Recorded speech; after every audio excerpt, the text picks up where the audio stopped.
As I prepared for my daughter's surprise graduation party, memories of our family's journey flooded my mind. Raising 3 kids alone after the divorce was no easy feat, but those challenges had woven us closer together, making moments like these all the more meaningful. I hummed a cheerful tune while arranging the decorations when the doorbell rang. For a moment, I thought about sending my son Anthony to stall for a bit longer, but curiosity got the better of me, and I opened the door to an unexpected face. "Hey there," he greeted with a casual wave, looking so disheveled that he could easily be mistaken for someone down on their luck. I stood frozen, unable to find my voice. "Dad?" The familiar voice jolted me back to reality, and I turned to see my kids staring at Mark in shock and disbelief. My daughter, Karen, flatly rejected Anthony's attempt to engage with him, insisting that he was no longer part of our lives as she ushered her brother back inside. Mark, desperate to reclaim his place in our family, boasted about how he could take care of us again. His words hung in the air, absurd and jarring, prompting laughter from us. Yet, his bewilderment quickly morphed into anger as he ranted about not being mocked. "What's all this noise? What's happening?" A new voice piped up, intrigued by the commotion outside. Taking a deep breath, I knew it was time to confront my ex-husband head-on. "Let me show you what our lives look like now. I'm Andrea, a 35-year-old balancing life as a stay-at-home mom while working remotely. Although life hasn't unfolded exactly as I once envisioned, I've built a fulfilling career in an engineering advertising firm, nurtured meaningful relationships, and discovered joy in the everyday. Our mornings are a whirlwind, with my middle school son Anthony grumbling about why I didn't wake him sooner, and my high school daughter Karen, who excels academically but is shy when it comes to dating. Then there's Mark, my husband, once my mentor at work, who often gets lost in his phone, leaving me to navigate the bustling dynamics of our household.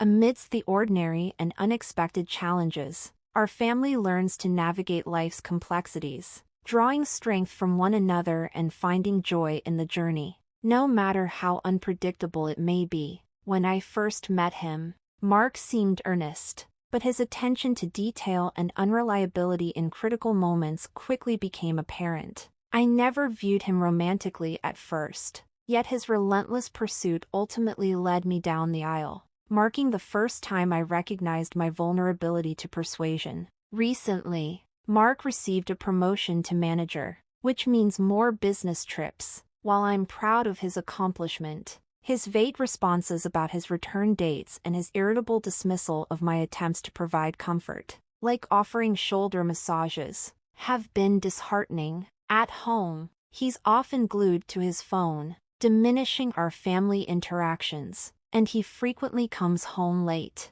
even outside his business travel schedule. I've hesitated to question his late nights, avoiding any confrontation.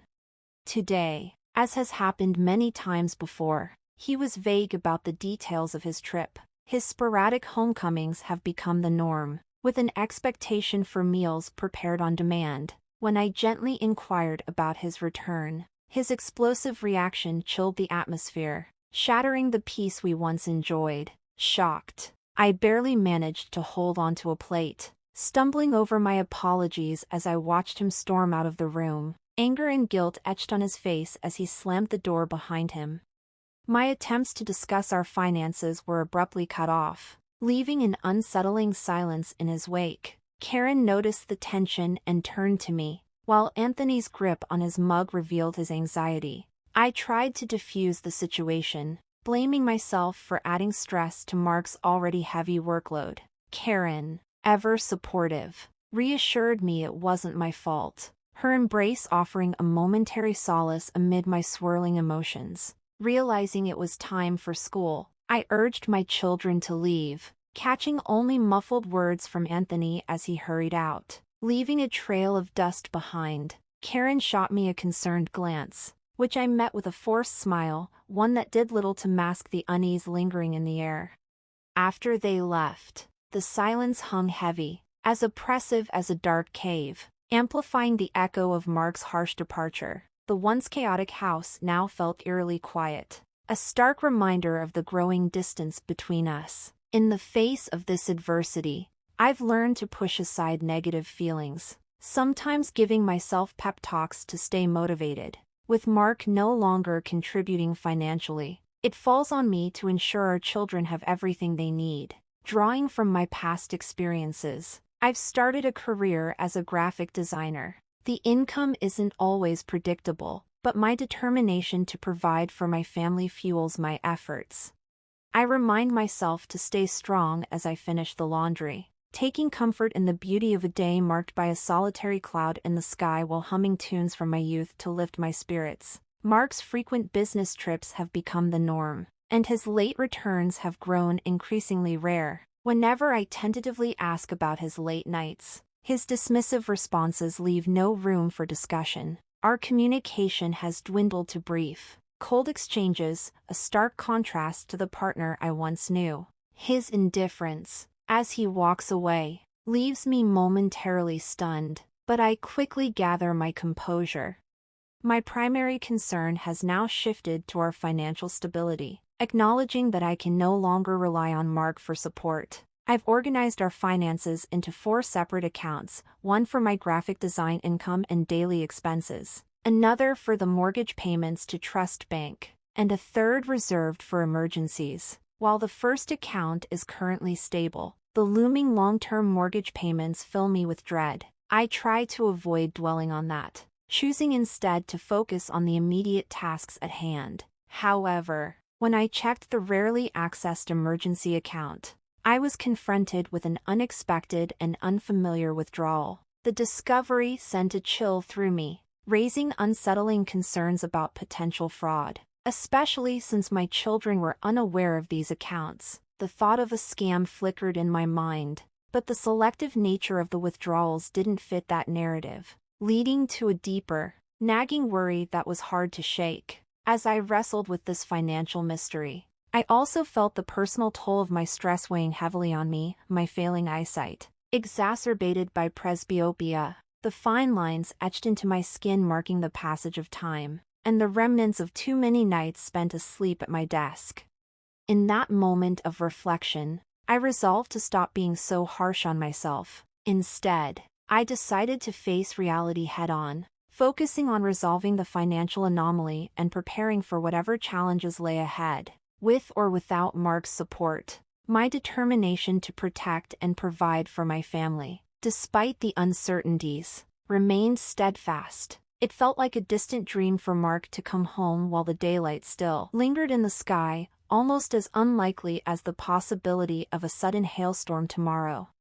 As I watched the chickens sizzling on the grill, I braced myself for Mark's inevitable critique at dinner about the meal's lack of excitement. Cooking in those moments of solitude had once provided a brief escape from my daily worries, but now they were overshadowed by an encroaching sense of dread. I had been wrestling with how to confront Mark about the mysterious withdrawal from our emergency fund. With the kids usually tucked away in their rooms until dinner, I thought tonight might finally be the right moment, but finding the right words felt daunting.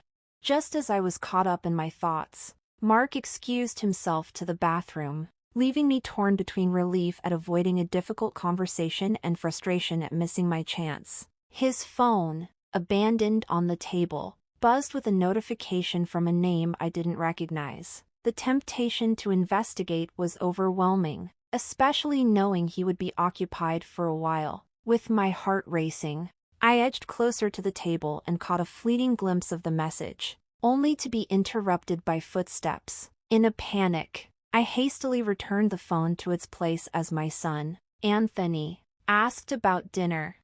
I reassured him that it would be ready shortly, my mind racing with the knowledge that tonight's dinner complaints might extend beyond the culinary. Later, with the house enveloped in silence and my family asleep, I couldn't shake the urge to delve deeper into the mystery of that message. Driven by a mix of duty and apprehension, I tiptoed out of my room, compelled to uncover the truth. Mark's soft snoring confirmed he was in a deep slumber, likely thanks to the beer I had encouraged him to drink with dinner. Navigating the dimly lit hallway, I approached his room, the air thick with the scent of alcohol.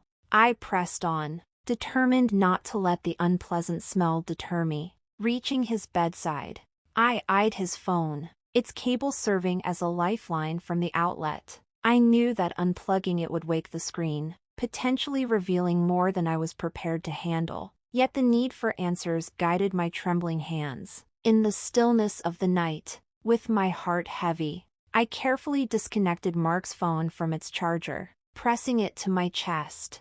I ensured the screen remained dark as I tiptoed back to my sanctuary, my room. Tears I hadn't realized were threatening spilled over as I wiped them away with my pajama sleeve. Turning on the phone, a wave of emotions washed over me as I searched for the messages that had haunted my thoughts. The conversation with Bruce was worse than I had feared, plans for future trips and casual mentions of using my savings, a betrayal that cut deep. Reading their exchange, a chilling calm settled over me. Their words, plans, and stolen moments captured in photographs made my previous worries seem almost naive. I returned Mark's phone to its charging cable, placing it gently beside him as he slept, my movements silent and deliberate. The next morning, as I prepared breakfast with an unusual calm, Mark stumbled into the kitchen, looking disheveled and blissfully unaware of the storm brewing within me. My greeting was icy, a stark contrast to the warmth of the rising sun. His casual inquiry about breakfast faltered as I confronted him about his actions and the existence of Bruce. The conversation escalated quickly from disbelief to anger. Culminating in a moment that shattered our fragile civility, he hurled a plate in rage, the fragments scattering across the floor behind me. My children, caught in the chaos, bore witness to the aftermath of his fury. Karen's quick thinking led her to record the confrontation on her phone, while Anthony silently positioned himself with a baseball bat, signaling the gravity of the situation. Despite the palpable tension, I urged caution, fearing for their safety. The day's overwhelming events culminated in a professional setback, forcing me to request an extension for the first time in my career. When Mark returned later, he carelessly placed divorce papers on the table, his actions cold and final, devoid of any warmth that once existed between us. My children's support for the divorce was evident in their readiness to protect and stand by me. This small comfort helped ease the pain of profound betrayal and upheaval. This painful chapter, marked by confrontation and the harsh reality of divorce, underscored the resilience and unity of our family. Despite the fear and uncertainty, the strength to move forward came from the support we found in one another, ready to face a new beginning, however daunting it may seem.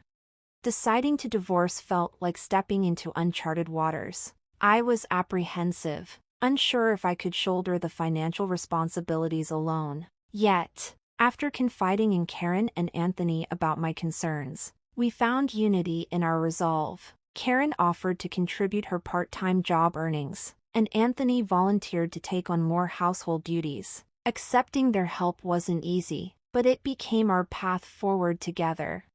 2 weeks after this heartfelt family discussion, the absence of Mark brought an unexpected sense of relief. My worries lingered, yet the atmosphere at home felt lighter and more bearable. With legal advice, we finalized the divorce, stepping into a new chapter that, despite its challenges, felt refreshingly hopeful. 2 years on, the journey hadn't been easy. Karen juggled her studies with work, a sacrifice that, despite my protests, kept us afloat. When her exam results fell short of our hopes, the weight of guilt settled heavily on my shoulders. Yet she stood firm, owning her decisions with a maturity beyond her years. Anthony's adeptness at managing household chores eased the load considerably, though not without its moments of familial tension, especially when it came to laundry duties. Reflecting on these 2 years, it's evident that life post-divorce tested us in ways we hadn't anticipated. But together, we navigated the toughest times, recently preparing a special dinner to celebrate Karen's acceptance into medical school. I felt a swell of pride and gratitude. This celebration represented more than her academic achievement, it was a testament to our collective resilience and support for one another. As I set up for our small party, The unexpected arrival of Mark interrupted my preparations. His disheveled appearance and mismatched clothes took me by surprise. My children's reaction, a mix of rejection and astonishment, underscored the distance and changes in our lives. Mark's attempt to reinsert himself into our lives was met with disbelief and laughter from us, highlighting the absurdity of his expectations. His disruption served as a stark reminder of the journey we had embarked on since our separation. Yet as we stood together, united, we were ready to face whatever came our way. It's clear that our strength as a family lies not in the absence of challenges but in our unwavering support for one another. Gathering my composure, I stood tall and introduced Frank, my husband, to the unexpected visitor, Mark. Although I hadn't previously mentioned Mark's name to Frank, the introduction created a tense moment as everyone gauged each other's reactions. Frank, with a courteous smile, revealed his position as the president of a key client company where Mark had been employed. Their familiarity was evident, yet Mark feigned ignorance, leading to an awkward atmosphere after Frank made pointed comments about Mark's recent professional missteps. Mark's attempts to deny responsibility and his baseless claims of infidelity were met with my calm but firm correction. Our divorce was legally binding, and I wouldn't let his accusations stand unchallenged. When he demanded alimony, I countered with evidence of his financial betrayal, the misappropriation of funds from an emergency account, which included a substantial inheritance from my late parents. Confronted with undeniable proof of his actions, including potential forgery for illicitly withdrawing money without my consent, Mark found himself cornered into a settlement. He reluctantly agreed to pay back the $50,000 he had taken and committed to alimony payments, a resolution that felt both relieving and bittersweet. As I reflected on these developments over coffee, I couldn't help but ponder the future of those alimony payments. The incident had profoundly affected Mark's life. His financial misconduct forced him to juggle multiple low-paying jobs just to meet his obligations. Frank's decision to sever ties with Mark's employer over ethical concerns was a stance I initially thought too harsh, but he assured me it was justified, emphasizing the importance of integrity in both business and personal dealings. This chapter, marked by a mix of vindication and contemplation, highlighted the resilience required to navigate life's unexpected turns. It served as a reminder of the strength found in standing up for oneself, the complexities of human relationships, and the sometimes harsh realities of consequences and redemption. Watching Frank's stern reaction to Mark's professional downfall left me with mixed feelings. Mark's life had taken a steep dive after losing a major client and, subsequently, his job. Now struggling to stay afloat financially, he looked worn, with his former prosperity now a distant memory. His sarcastic inquiry about Bruce only added to the grim picture, revealing that she had departed after accumulating a hefty debt for which Mark, as the guarantor, was left to bear the burden alongside his alimony payments to me. Despite everything, I felt a pang of sympathy for Mark. As he inquired about our children, I couldn't help but reflect on their resilience. Karen's success in medical school and the adversities she had faced, coupled with Anthony's newfound determination to specialize in legal matters, particularly infidelity, painted a picture of growth born from hardship. Mark's remark about my marriage to Frank, suggesting a begrudging gratitude, stirred memories tinged with both fondness and regret. His old habit of touching his ear in embarrassment brought back images of simpler times, long before life's complexities had unfolded. Our encounter ended with Mark offering to pay his share of the bill, but I handled it swiftly, leaving no room for debate. As we parted ways, my thoughts shifted to my upcoming doctor's appointment and the joyful news of expecting Frank's child, filling me with anticipation. Karen and Anthony's reactions to the pregnancy news, initial shock, concern, and eventual support underscored the enduring bond within our family. Frank had suggested I take a break from freelancing during the pregnancy, but my desire to continue working prompted a compromise reached through determination and negotiation. As I passed a joyful family on my way to the doctor, I reflected on my own happiness. A sense of contentment enveloped me as I embraced this next chapter of our lives. The journey had been long and fraught with challenges, yet it was these moments of love, resilience, and new beginnings that painted a picture of hope.